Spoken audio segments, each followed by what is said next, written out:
Recently, I was challenged by a skeptic, someone who claimed that Christianity isn't the true path, because in their view, no such thing as an absolute truth exists.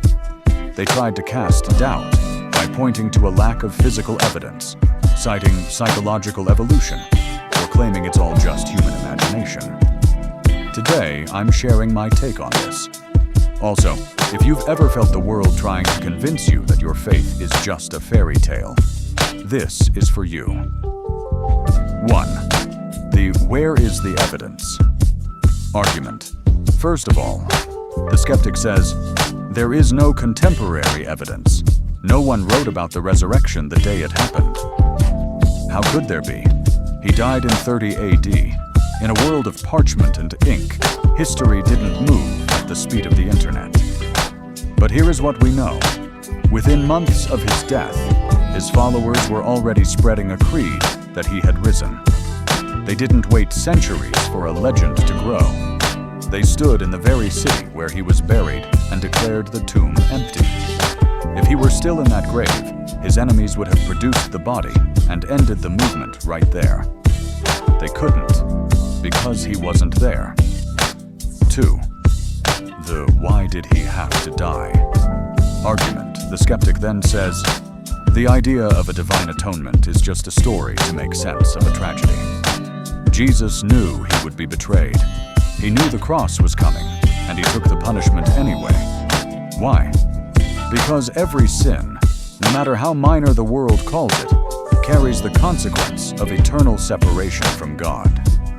Had he not been forsaken on that cross, we would have been forsaken for eternity.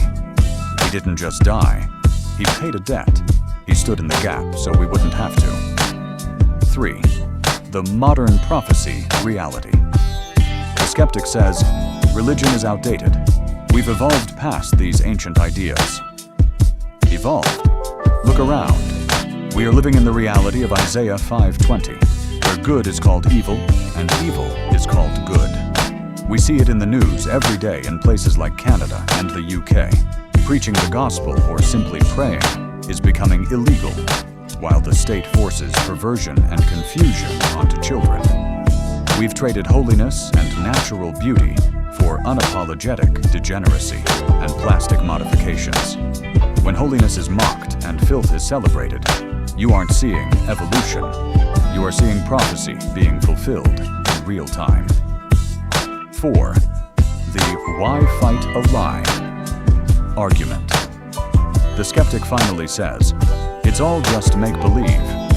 But if it's all make-believe, why does the world fight so hard to destroy it?